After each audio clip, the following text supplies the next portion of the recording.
ये है तुर्कमानिस्तान, एक ऐसा कंट्री जिसके अंदर खरबों डॉलर्स के नेचुरल रिसोर्सेज हैं, लेकिन फिर भी ये गरीबी और एक अजीब सी खामोशी का शिकार है। ये बड़े रेगिस्तानों, चमकते हुए मार्बल के शहरों और सोने के मुजस्समों की सरजमीन है, लेकिन इस चमक धमक के पीछे एक भयानक सच छुपा हुआ है। भूख, खौफ और आज की दुनिया की सबसे सख्त डिक्टेटरशिप का सच। तुर्कमानिस्तान को आज दुनिया के अमीर तरीन मुल्कों में से एक होना चाहिए था, क्योंकि इसके पास दुनिया के चौथे सबसे बड़े नेचुरल गैस के रिजर्व्स हैं, जो तकरीबन 13.6 ट्रिलियन क्यूबिक मीटर्स बनते हैं। ये इतनी गैस है कि दुनिया के बड़े बड़े कॉन्टिनेंट्स को कई सालों तक रोशन कर सकती है। अब नेचुरली जहन में ये ख्याल आता है कि इसके 76 लाख शहरी कुवैत या कतर जैसी जिंदगी गुजार रहे होंगे, लेकिन ऐसा बिल्कुल नहीं है। यहाँ सैलरीज बहुत कम है, कीमतें ज्यादा हैं, खाने पीने की बार बार शॉर्टेज होती है और इन्फ्लेशन सारी सेविंग खा जाती है। ये सब देखकर एक सिंपल सा सवाल उठता है कि आखिर इतना रिसोर्सेज से मालामाल कंट्री इस हाल तक पहुंचा कैसे? इसे समझने के लिए हमें इन मार्बल की बिल्डिंग्स और सोने के इन मुजस्समों के पार देखना होगा। इस सवाल का जवाब तुर्कमानिस्तान की तारीख, उसकी ज्योग्राफी और उन लीडर्स में छुपा है जिन्होंने इस पर हुकूमत की और यहाँ एक ऐसा निजाम बनाया जिसमें अवाम के बजाय सिर्फ एलिट्स का फायदा देखा। ये मुल्क गैस के खजाने पर बैठा है, फिर भी आम लोग अपनी 2 वक्त की रोटी के लिए सुबह शाम काम करते हैं। सबसे पहले तुर्कमानिस्तान की लोकेशन को समझते हैं। तुर्कमानिस्तान सेंट्रल एशिया के सेंटर में है। इसके नॉर्थ में कजाकिस्तान, ईस्ट में उज्बेकिस्तान, साउथ ईस्ट में अफगानिस्तान, साउथ में ईरान और वेस्ट में कैस्पियन सी है। इसकी जमीन का ज्यादातर हिस्सा कराकुम डेजर्ट जैसे बड़े रेगिस्तान से घिरा हुआ है और बीच में कहीं कहीं पानी के पैचेस हैं। पानी के ये छोटे हिस्से अमू दरिया की वजह से हैं, जो अफगानिस्तान से बहता हुआ यहाँ आता है। बाकी सारा मुल्क रेत, चट्टानों और हवा से बनी पहाड़ियों से ढका हुआ है। यहाँ गर्मियाँ शदीद गर्म और खुश्क होती हैं, जबकि सर्दियाँ हड्डियों को जमा देने वाली होती हैं। लेकिन इसी सख्त और खाली जमीन के नीचे बेपनाह दौलत छुपी हुई है। इस मिट्टी के नीचे तेल, मिनरल्स और दुनिया के तीसरे सबसे बड़े गैस रिजर्व्स दफन है। तुर्कमानिस्तान की लोकेशन ने इसे हमेशा खास बनाया है। हजारों सालों तक ये एम्पायर्स और सिविलाइजेशंस का मीटिंग पॉइंट रहा है। उस वक्त बहुत सारा ट्रेड इस सिल्क रूट से गुजरता था, जो चाइना को मिडिल ईस्ट और यूरोप से जोड़ता था। इन रास्तों से चीजें, आइडियाज, कल्चर्स और फौजी भी गुजरते थे। बड़ी बड़ी सल्तनतें यहाँ आईं और गईं। पर्शियंस, अरब्स, मंगोल्स और बाद में रशियंस, और हर एक ने यहाँ अपना असर छोड़ा और हर कोई यहाँ की कोई कीमती चीज अपने साथ ले गया। लेकिन यहाँ सबसे गहरा असर सोवियत यूनियन ने छोड़ा। 20वीं सेंचुरी के शुरू में जैसे ही रशियन एम्पायर सोवियत स्टेट में बदली, तुर्कमानिस्तान उसके कंट्रोल में चला गया। 1920s तक ये सोवियत यूनियन की दूर दराज स्टेट्स में से एक बन गया, जिसकी हुकूमत डायरेक्ट मॉस्को से चलती थी। फैक्ट्रीज और पाइपलाइंस बननी शुरू हुई और रेगिस्तान में नए शहर बनने लगे। जाहिरी तौर पर तो ये तरक्की लग रही थी, लेकिन इसका मकसद कभी भी तुर्कमानिस्तान के लोगों का फायदा नहीं था। इसका मकसद सिर्फ सोवियत इंडस्ट्रीज को चलाना था। गैस, कॉटन और रॉ मटेरियल्स तुर्कमानिस्तान से बाहर जाते थे, जबकि यहाँ के सारे फैसले और पैसा मॉस्को से आता था।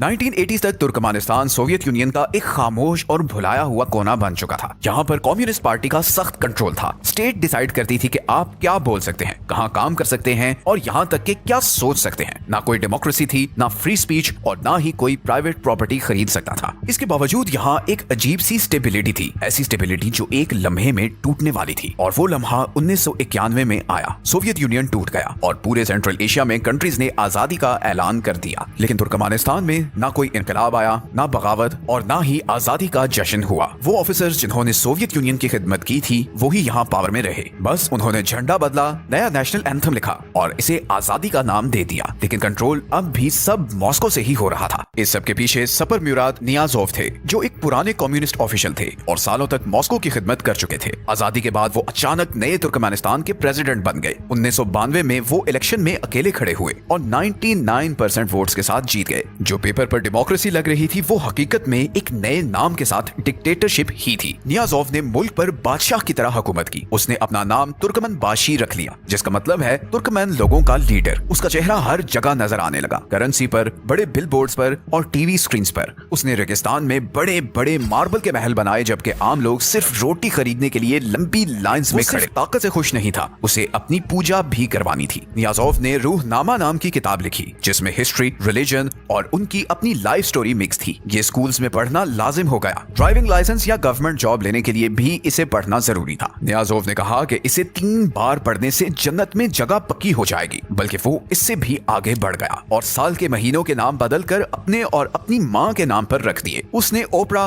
बैले और यहाँ तक के दाढ़ी पर भी पाबंदी लगा दी। तुर्कमेनिस्तान के कैपिटल में उसने अपने ही हजारों मॉन्यूमेंट्स बनाने का हुक्म दिया। सबसे मशहूर 40 फुट ऊंचा सोने का मुजस्समा था, जो दिन भर घूमता रहता था ताकि उसका चेहरा हमेशा सूरज की तरफ रहे। जब नियाज़ोव अपनी अजमत के निशान बना रहा था, आम लोगों की जिंदगी मुश्किल होती जा रही थी। अशगाबत के बाहर हॉस्पिटल्स बंद कर दिए गए और नियाज़ोव ने एक बार ऐलान किया कि अगर लोग बीमार हो तो वो बस अशगाबत आ जाएं। ये एक ऐसा बयान था जिससे पता लगता है कि वो अपने लोगों से कितने कट चुके थे। उनकी हुकूमत प्रोपेगेंडा और जुल्म का एक अजीब मिक्सचर बन गई थी। जब 2006 में नियाज़ोव मर गए तो लोगों को उम्मीद थी कि ये बुरा वक्त खत्म हो जाएगा, लेकिन ऐसा नहीं हुआ। उनकी जगह गुरबंगुली बर्दिमुखामेदोव ने ली, जो नियाज़ोव के पुराने डेंटिस्ट और हेल्थ मिनिस्टर थे। गुरबंगुली ने चेंज का वादा किया, लेकिन कुछ ही सालों में उन्होंने अपना कल्ट बना लिया। उन्होंने खुद को अर्कादाक कहा, जिसका मतलब है द प्रोटेक्टर। स्टेट टीवी ने उन्हें सुपर हीरो बना दिया। उन्हें घुड़सवारी करते, डीजिंग करते और शूटिंग करते दिखाया जाता। मिनिस्टर्स ऐसे तालियां बजाते जैसे उनकी जिंदगी इस पर डिपेंड करती हो। और अपने से पहले लीडर्स की तरह उन्होंने भी सोने के मुजस्समे बनाना शुरू कर दिए। एक तरफ उनके लोग रोटी के लिए लाइन में खड़े थे और दूसरी तरफ वो अशगाबत के बीच में एक कुत्ते का 50 फुट ऊंचा सोने का मुजस्समा बनाने पर मिलियंस खर्च कर रहे थे। इस सारी कॉमेडी के पीछे एक दर्दनाक हकीकत थी। फ्रीडम हाउस ने तुर्कमेनिस्तान को ग्लोबल फ्रीडम इंडेक्स पर 100 में से सिर्फ 1 नंबर दिया। जर्नलिस्ट गायब हो गए। शहरी जिन्होंने हुकूमत पर तनकीद की वो जेलों में डाल दिए गए। इंटरनेट सेंसर कर दिया गया। ज्यादातर फॉरेन वेबसाइट्स ब्लॉक थी। इवन वीपीएन यूज करने पर आप अरेस्ट हो सकते थे। इकोनॉमी भी तबाह हो रही थी। करेंसी का ऑफिशियल रेट गिर रहा था। ब्लैक मार्केट में डॉलर का रेट 10 गुना ज्यादा था। फैमिलीज अपनी तकरीबन सारी आमदनी खाने पर खर्च करते थे। फिर भी टीवी पे सब कुछ परफेक्ट दिखाया जा रहा था। प्रेसिडेंट मुस्कुरा रहे थे। मार्बल के शहर सहरा की धूप में चमक रहे थे और सोने का मुजस्समा ऐसे रोशन था जैसे यहाँ कोई मसला ही नहीं है। 15 साल हुकूमत करने के बाद गुरबंगुली ने 2022 में एक हैरान कुन ऐलान किया। उन्होंने कहा कि वो सदारत छोड़ रहे हैं, लेकिन ये रिटायरमेंट नहीं थी, ये सिर्फ एक ट्रांसफर था उनके बेटे को, सरदार बर्दिमुखामेदोव, जिनकी उम्र अभी 40 साल हुई थी, जो प्रेसिडेंट बनने के लिए कम से कम उम्र रिक्वायर्ड थी। और ये कानून भी कुछ साल पहले उनके बाप ने ही बदला था। इसके बाद होने वाले इलेक्शन में सरदार ने 73% वोट्स लिए और जीत का दावा कर दिया। यहाँ कोई कंपटीशन था ही नहीं, ना कोई फ्री स्पीच थी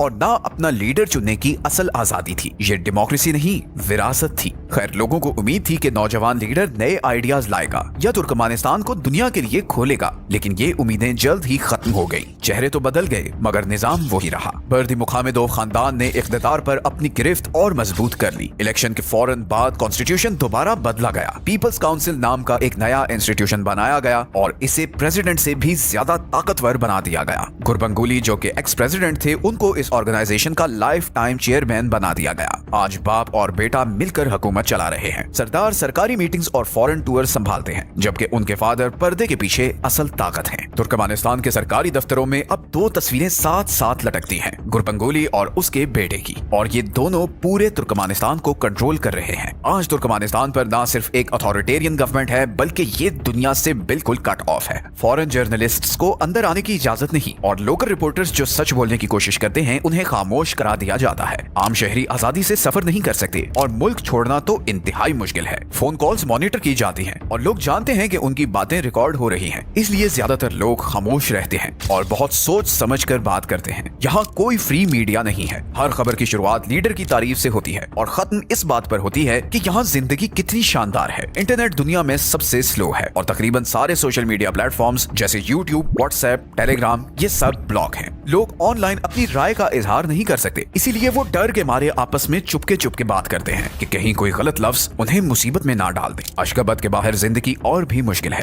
रूरल एरियाज में खाने की शदीद कमी है। रोटी, आटा और कुकिंग ऑयल राशन किया जाता है और फैमिलीज अक्सर रेगिस्तानों की तपती धूप में घंटों खड़े रहते हैं ताकि चंद बेसिक चीजें खरीद सकें। यूनाइटेड नेशंस ने रिपोर्ट किया था कि तुर्कमेनिस्तान में तकरीबन 8 लाख लोगों को खाने की शदीद इनसिक्योरिटी का सामना है और ये पूरे सेंट्रल एशिया में सबसे ज्यादा है। गवर्नमेंट फैसिलिटीज ना होने के बराबर हैं। हॉस्पिटल्स में दवाइयां नहीं हैं और स्कूल्स में पुरानी किताबें इस्तेमाल होती हैं। करप्शन डेली लाइफ का हिस्सा है, चाहे बिजनेस कॉन्ट्रैक्ट्स हों या सरकारी टेंडर्स। हर चीज सदर के रिश्तेदारों और उनके करीबी साथियों के कंट्रोल में है। आम शहरी के पास ना कोई आवाज है, ना ताकत और ना भागने का रास्ता। अब बहुत से लोग सोचते हैं कि दुनिया इस बारे में कुछ करती क्यों नहीं है। इसका जवाब सिंपल है, तुर्कमेनिस्तान के पास वो चीज है जो सब चाहते हैं और वो है नेचुरल गैस। तुर्कमेनिस्तान दुनिया के सबसे बड़े गैस फील्ड्स में से एक गैल के डिश पर बैठा है। इस सहरा के नीचे मीथेन का एक बड़ा समुंदर है, एक ऐसा रिसोर्स जो इतना कीमती है कि बहुत से कंट्रीज को दिहाइयों तक चला सकता है, और एक ऐसा कंट्री है जो सबसे ज्यादा इस गैस पर डिपेंडेंट है और वो है चाइना। तुर्कमेनिस्तान से गैस पाइपलाइन सीधी वेस्टर्न चाइना तक जाती है। पिछले कुछ सालों में बीजिंग तुर्कमेनिस्तान का सबसे बड़ा ग्राहक और कर्ज देने वाला मुल्क बन गया है। चाइना ने तुर्कमेनिस्तान को गैस फील्ड्स डेवलप करने के लिए अरबों डॉलर्स के कर्जे दिए और बदले में तुर्कमेनिस्तान ने वादा किया कि वो उसे गैस एक्सपोर्ट करेगा। इसके बाद से तुर्कमेनिस्तान चाइना पर हेवीली डिपेंडेंट हो चुका है और सिर्फ पैसे के लिए ही नहीं बल्कि अपने इकोनॉमिक सर्वाइवल के लिए भी। ये डिपेंडेंसी चाइना को बहुत बड़ा लेवरेज देती है और इस रिजीम को इंटरनेशनल दबाव से बचाने की वजह भी है। चाइना के लिए ये ज्यादा जरूरी है कि उसे सस्ती गैस मिलती रहे। तुर्कमेनिस्तान में ह्यूमन राइट्स की क्या कंडीशन है उसे इसकी परवाह नहीं। रशिया आज भी थोड़ी क्वांटिटी में तुर्कमेनिस्तान से गैस खरीदता है और इसकी पॉलिटिकल रीजंस हैं। मॉस्को चाहता है कि तुर्कमेनिस्तान कोई ऐसी पाइपलाइन ना बना ले जो रशिया को बाईपास करके सीधी यूरोप को गैस दे सके। वर्ल्ड सुपर पावर्स को एक दूसरे के खिलाफ खिलाने के लिए ये स्ट्रेटेजी तुर्कमेनिस्तान के हुक्मरान खानदान के लिए बेहतरीन काम कर रही है। वो इसे परमानेंट न्यूट्रलिटी कहते हैं। 1995 में यूनाइटेड नेशंस ने भी तुर्कमेनिस्तान को एक न्यूट्रल कंट्री तस्लीम किया। ये सुनकर तो लगता है जैसे तुर्कमेनिस्तान वाकई पीसफुल होगा, लेकिन वो तो सिर्फ रिस्ट्रिक्शंस और एक्सप्लॉयटेशंस की जमीन है। क्योंकि अगर आप अशगाबत में घूमे फिरें तो आपको लगेगा कि आप किसी फ्यूचरिस्टिक शहर में हैं।